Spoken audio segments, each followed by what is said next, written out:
Welcome to the weekly podcast of First United Methodist Church in Costa Mesa, California.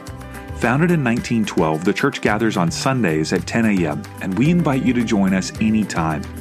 For more information, visit our website, costamesafirst.umc.com, or connect with us on Facebook, Instagram, or Twitter.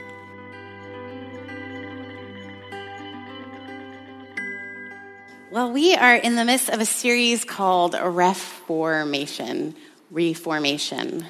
a way of looking at our faith again in a new way. And we've been talking about this word deconstruction. And that is why, oh so cleverly, we have these doors. I know what you've all been thinking. How the heck do you hide a 6'5" worship leader? Well, this is how, friends. These are the old front doors of our church. And we've been using them as an object lesson, and we're going to talk more about that, but I want you to sort of, as I speak, if you ever just sort of need to check them out and notice the differences in them, maybe notice the difference than the doors that you walked through earlier, as we talk about what does it mean to go through Reformation? What does it mean to go through deconstruction?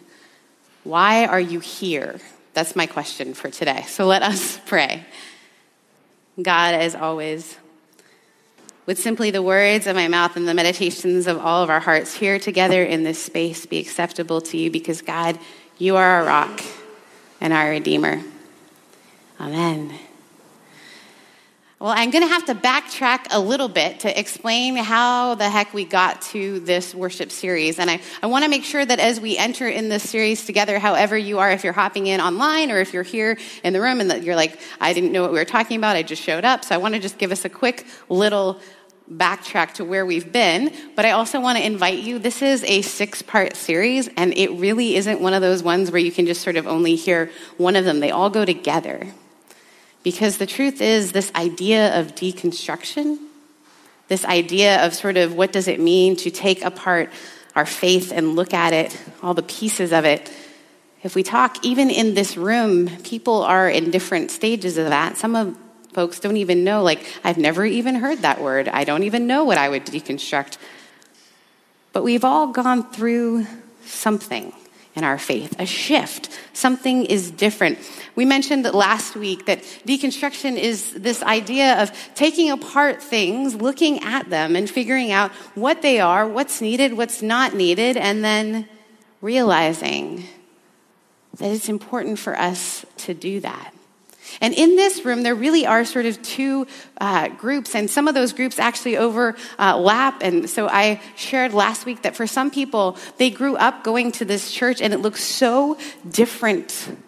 Not just the building, but the folks that are in it. There has been a deconstruction of the container that was once First United Methodist Church of Costa Mesa. And in some ways, it's almost gone back to some things, hopefully the helpful things of what was known to be this faith community. For other folks, we hear again and again, like, how did you find this church? And it's like, I heard Sarah talking on some podcast about deconstruction, and I showed up here. Now, what's interesting is when I sit with a lot of people, they talk about this feeling of deconstruction as an intense grief or loss. We talked about that last week because it's helpful for us to remember as we look at this. And I'm using the structure really that I have found helpful is Father Richard Rohr. He's a Franciscan monk. He also sounds like Tim Gunn if anyone listens to Project Runway. So now that I've given you that image, go listen to him on a podcast. I had the honor and privilege of sitting with him as he talked through some of this stuff, and it's really helpful. He has sort of this idea of 2 stages of life, and he's really not the first. If you studied psychology, there's Carl Jung talks a lot about this idea of maturation, but I want us to be careful in the language that we use even in deconstruction, because when we say maturation, it suggests somehow a betterment than you were before. And really, that's still sort of dualistic or first phase faith language. And again, if this is like all kind of sounds vague and out there, I understand because it's this strange thing, especially if you're sort of in the first stage or if you've gone further along or if you're trying to figure out what the heck this is. But if we have this sense that like there is something shifting within us, within our faith, I want to say that I don't think It's as much of a loss as sometimes we think and feel, and I've been there. In fact, preaching this has been a very personal experience for me, kind of reminding myself of the faith container that I needed to get out of in order even to be in this space with you today. Now, if we talk to people who work with children, I have a couple of friends who are social workers, and we were joking yesterday because my dog was laying on one of my good friends but had to have their paw. He had to have his paw on me. Right? And she said, that's secure attachment. And I was like, that's how you know your friend's a social worker. But we talked about this idea of really like kids need a container. I don't think it's an accident that Scripture says that we are almost to have faith like children. We sometimes need the rules. And you know this because you've had a friend. Have you ever had a friend who was like incredibly crazy? I have a sorority sister, but then met Jesus and now is the most conservative version of Christian. Oftentimes, people who create the container later in life need to go back and sort of restructure the thing that makes them feel safe. So we talked about last week these doors almost as an object lesson for the idea of what brought us into church in the first place. And sometimes when we're going through this process of deconstruction, when we're trying to re-envision our life, we talked about Jacob, who will wrestle with God. And wrestling with God is a physical thing. And that was important in Jacob's journey to becoming Israel because Jacob had walked into that cerebrally. Jacob thought he knew who God was and is. For many of us, we have tried to get the right belief. We have walked through these doors because maybe we said a certain prayer that was the right prayer. Any of you who grew up in any way like I did, I moved from Canada, which is considered a post-Christian culture, to Mississippi, and I just kept getting saved. Like it was the thing to do on a Friday night, if I'm honest. Like we would go to like an Avalon concert. If you don't know who that is, YouTube it. It's glorious, white suits like you've never seen before. And every time there would be an altar call, and I would be so afraid that somehow like that week I'd lost my salvation, whatever I even thought that meant, but I would walk down to like reclaim this gift, this prize. I wanted to get back into the box. And if you grew up that way, there were some helpful things, some rules. In fact, even as we look at this beautiful love story in Scripture, we have this idea that the people needed rules. And so there's all these incredible rules that I'm often reminded of the list of rules and how really those who even say I only live by the Bible, most don't live by those rules. It would be really obvious if they did. In fact, I had a good friend who had a tattoo on his back when we were in college. And I remember we were at a baseball game and this man started quoting scriptures to him about his tattoo and like, don't tattoo your body. And he turned around and quoted just a verse. And then he said, nice haircut, and walked away. Because the tattooing verse is right near the don't cut your hair verse. We pick and choose the containers that we keep. And we came to this conversation and this object lesson of the doors that brought us in. Maybe it was the fear of hell. Was that the door that brought you in? Maybe it was actually just like you came in with a friend who happened to like have a faith that you were sort of interested in, right? Maybe you came through the door. There's a member of our community who shared with me, like, after I lost my husband, I just needed friends, and I don't know how you make friends as an adult. So that was what brought her through the door. And now that's beautiful, and the container that we build when we first start out, it's sometimes we're angry about it. And that's okay, that's also helpful. It's almost like a teenager needs to have something to rebel against. But there's also an honest and a truth and a reality that some of the containers that we either put ourselves in or we were put in were not healthy. They were damaging. We hear this word spiritual trauma, and it's a real thing. And I know that because there are people I have sat with, and we have just talked about their faith, and they just burst into tears.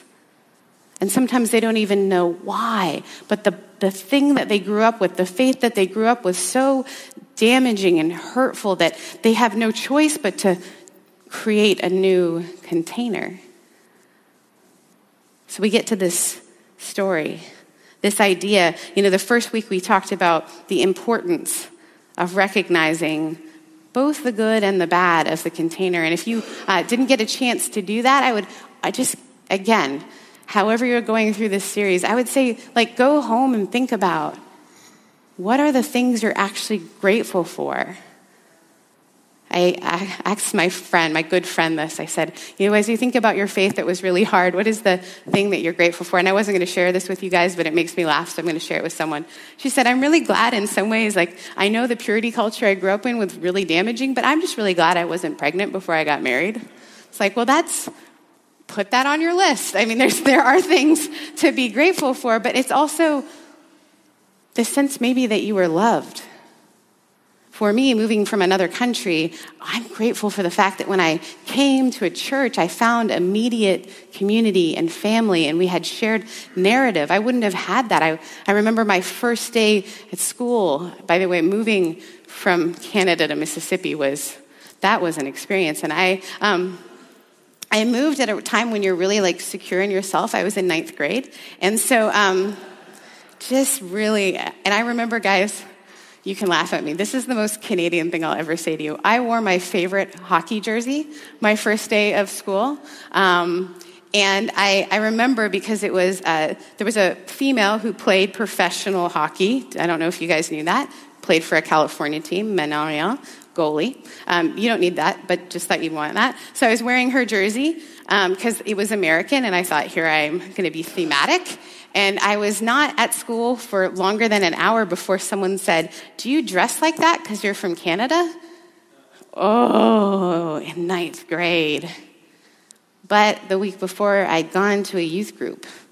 And so I had people to go stand with. And lucky me, I happened to go to the youth group where the cool kids who played football went. So I happened to have the biggest friends on campus. Friends, there are some healthy things, but that doesn't negate that there are harmful and hard things. You don't have to look for the silver lining, but maybe for the gifting, because it's going to help us move into the next stage of life, the next stage of faith. And that's really the invitation, isn't it? To again experience. And sometimes I think we spend so much time sort of trying to patch up what got us here. I find the people who are angriest or most concerned with even my inclusion or whatever it might be that they don't understand about my faith, I find that they are yelling the loudest to make themselves believe what they want and need to believe. Right? There is this sense if we can just patch this up. What's interesting, though, is once you start looking at the door, you start to see more holes, don't you? That's the way it was for me, by the way, in this. There are literally holes in this door, and we had it as our very front door of the church. And people had done their best in the beginning. They had built this door. It was going to be the thing that kept people in church. But what happens is it would expand and shrink over time. And people kept trying to use this door. And so when I started the sanding process, is what we talked about last week, sort of getting rid of the things that maybe we don't need anymore to sort of get to the raw material or the good stuff. If we're going to admit that there's a difference between deconstruction and demolition, then we're going to admit that we want to build something. Why do I know that? Because you're here, and it's Southern California, and football's on TV. There's lots of other things to do, but you're here.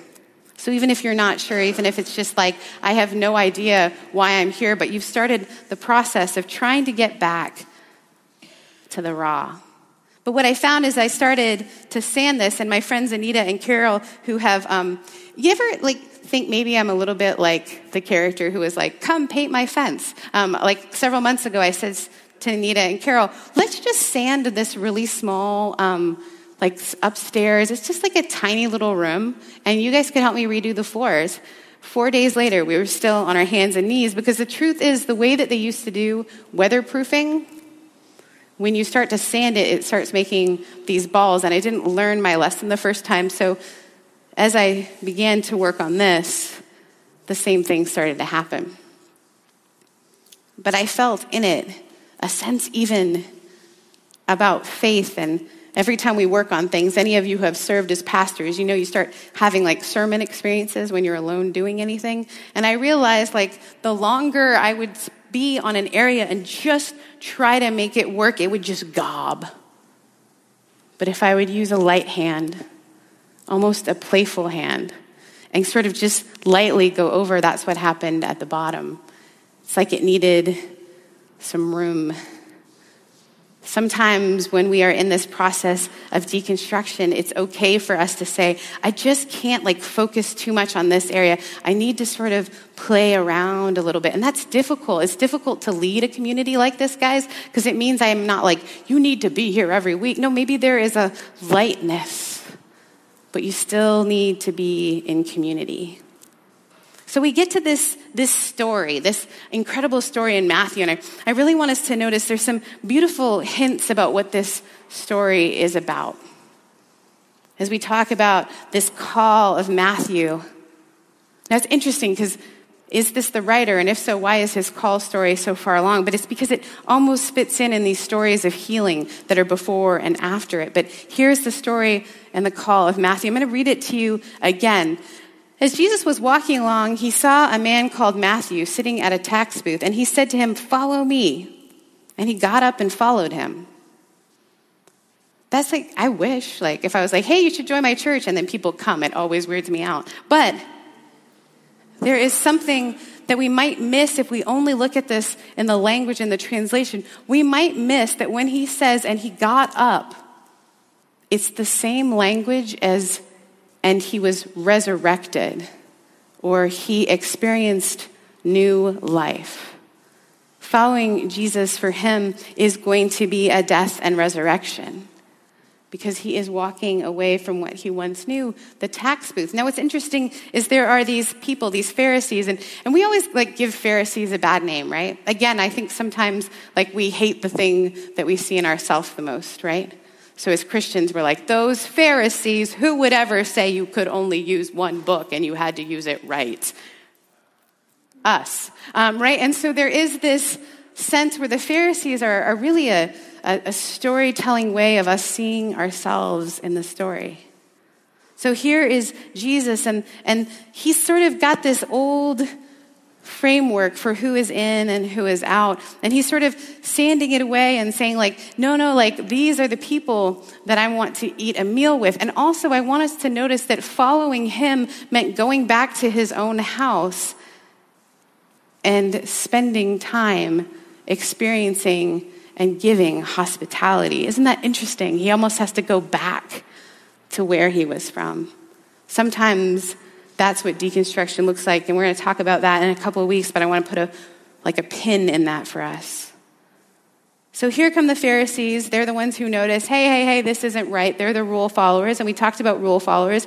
I'm one of them. I also happen to have been a youth leader and worked with a lot of nonconformists who love to mess with me as a rule follower. There is a man, he's one of my best friends. His name is Ted. He's in his late 70s. Ted always drives the youth van in the out and out the in. Doesn't matter where we are, because he thinks it's funny to watch me panic. Because I love rules. Because they tell me if I'm good or bad, right? But in this story, there is no sense of mercy or grace.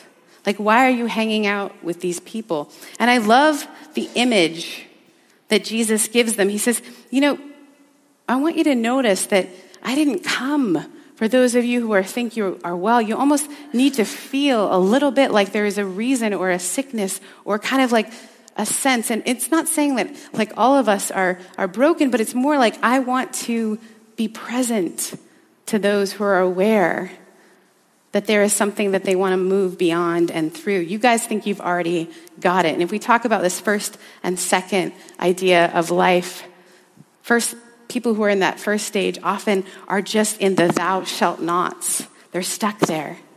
And that's good for them. Perhaps that's old wine. And so we have this image of old wineskins. And that's kind of weird for us, isn't it?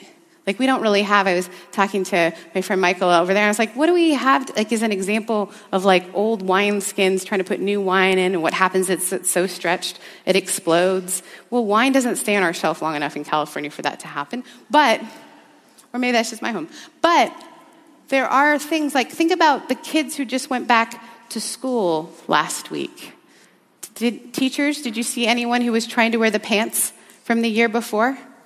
Right? They grow out of everything so quickly. Or maybe you are like me and you're a hospice caregiver for plants. You know what I discovered? Plants grow out of their pots. That's something I didn't know. That happens. Apparently they need more space. Same with this idea of cloth. If we have a rip in our cloth and we try to put some sort of brand new patch on it, if the patch is of a fabric that will not move, think about this theologically, will not move with the way life is, it causes a rip in both. Now, what's interesting to me here is that Jesus does not say that the old wine is bad or the old coat is bad. He's simply saying we need to sort of figure out how to make sure that we ourselves are not using the wrong container. What's really, really interesting to me, and maybe not to you, but if you're a Bible nerd like I am, the idea of the wineskin and the cloth, if you learn much about the community and culture there, winemaking was considered a male trade, but sewing and cloth, female. So this is an example where, Jesus is using sort of the idea of both gender. Now we would say all genders, right? This inclusiveness is growing. This idea is growing. It's this beautiful moment where Jesus is saying, look. That is how it used to be. But I came here not to get rid of your box, not to destroy the thing that you had. And I want to invite you into something more. I did not come to destroy the law, but to fulfill it. But it may not look like the law that you're used to. And sometimes, friends, when we are in this process of taking off that which we do not need, if you'll notice, the handles and stuff are not on here anymore. Is anyone else excited to know where these are headed? No, just me. Perfect. We're going to be using this wood for some great stuff, but we're not going to destroy it. We're going to repurpose it. Sometimes when we take apart things on our own faith, it can feel like when I remove that, everything goes. I can't tell you the number of times I've sat with people, and it's that moment when they discover that maybe something in the Bible contradicts something else in the Bible, and they look at me like, do I have to throw the whole thing out? And so we sit and talk for a long time. Or maybe they have an experience of someone that they thought like, no, I'm pretty sure this is what the Bible says about this kind of person. And then they meet someone and they're like, wait a minute, that doesn't fit in with who I know God to be. What do I do with this? And so these gaping holes start to happen. And so you start to sort of sand away the things that you thought once mattered so much in your faith. You just thought were so important. And it can feel like a grief, and you can experience homesickness. Have you ever felt that? Homesick for maybe a church community or a faith that you thought you once had. If you haven't experienced that, read a journal from when you were younger. Oh man. Right? We had this certain set of rules or things that started to make sense. So we might be in the midst of this deconstruction. This isn't really that pretty, is it? It's kind of not exactly what we would want it to be. In fact, it's sort of just not done. I want to suggest to you that whatever stage you're in, it's this idea of you're trying to create this new wine, and it can be painful, and you can kind of feel like the grapes being squished into something new, and it's an invitation, and not everyone goes through it. And even those of you who maybe it's that this community of faith has changed, and man, it can feel like that is not what it used to look like, and I'm uncomfortable. Usually this part is uncomfortable. Do you know how I know that? Because I got a sliver when I was trying to do this in my nail. It was the worst. I know. But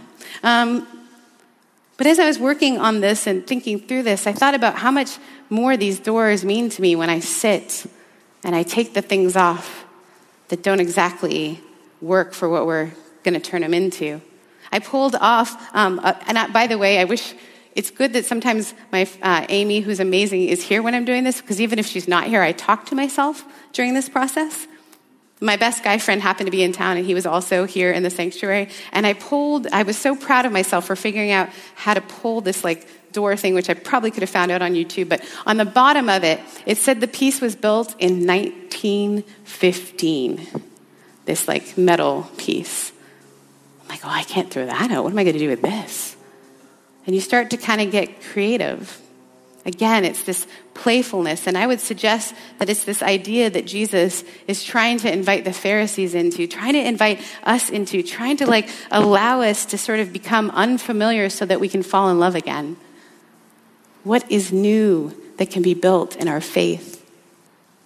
What do we need to keep? What do we need to get rid of? What are we being invited into? When I was in high school, I was really lucky. We had an AP art program, and so I was part of an AP art program. And I was always trying to do well academically. That was very important in my family, and so very important for me. And I was in this AP art class, and I've shared this story with some of you before, but my teacher called me in one day, which, by the way, I also always have a guilty conscience. So I was like, I don't know what I've done. I start thinking of the things that I possibly could have done. I love it. Some of my friends in the room are like, I would have been like, cool. So I'm walking in, and I'm about to meet with my teacher, and she's this renowned artist. And she said to me, Sarah, you're going to fail this class. What? Is my art not good enough? No, you're a great artist. Well, why am I going to, how? And I start panicking, and I'm thinking about life on the street, because clearly that's all that's left for me. I might jump to conclusions too quickly and have some anxiety. But I was really afraid, what? She said, Sarah, you're not turning in things enough. I said, what do you mean? I said, well, it's not done. She said, Sarah, every artist, everyone when they're creating something goes through a stage when they don't think it looks very good. And real artists are the ones who can push through and just turn it in. Now, I don't know if she was just trying to get my stuff turned in, but that has sat with me for a long time. This idea that we need to push through the things when it doesn't quite look right. And it's not because you have to have a certain faith that looks a certain way, but more because you are here in this space. Clearly, there's something that still holds some mystery for you. Maybe there is an invitation. So what I would like us to do today as the band comes forward, and they're going to play the song again, by the way, from Mumford & Sons, because Quentin hates them. No. Mumford & Sons, because this song is really one that blew my mind away. This idea that he was writing to the former Christian community that he had grown up with. This idea that he wanted to understand what they believed, but he himself had shifted. I think we can relate to that, perhaps. So on this sheet, you'll see there are two sides. So one side has the lines on it. The other side is free space. I want you to use whatever side you want. Ooh, Marty wants a rule. But I want you guys to use whatever side you want. One side, I want you to write the things that you feel like in your faith. Whatever it might be, the door, whatever it is, the things that no longer work. This is just for you. No one else needs to see it. Whatever it might be. Maybe it's a rule, or maybe it's this certain thing that I think that I have to do all the time. Whatever it is, put it down. Things that no longer work. And whether you think that's good or bad, make no judgment. Just simply write it down. Or maybe what got you to this place of deconstruction or difference. Now, on the other side, if you're ready, and again, we're all in different places, what are the things that are working? For some, as I was sharing with my group that I meet with to talk about faith and this church, I said, what would you say is working? He's like, I don't know. I keep showing up because there's something about love that I feel in that room that I don't feel anywhere else in the week. And I'm just going to keep showing up and listening to that. That's little. It's great. Whatever it is. Maybe the faith thing that works for you is this is an opportunity for you to experience God in a way that doesn't feel like God's angry at you. Whatever it is, whatever is working in your faith, this is an invitation to put that on that side. So yes, one side, things that aren't working. Other side, things that are working. The band's going to play the Mumford & Sons song and then invite us into the last, and then I'll come back for the benediction. So take this time. It's yours.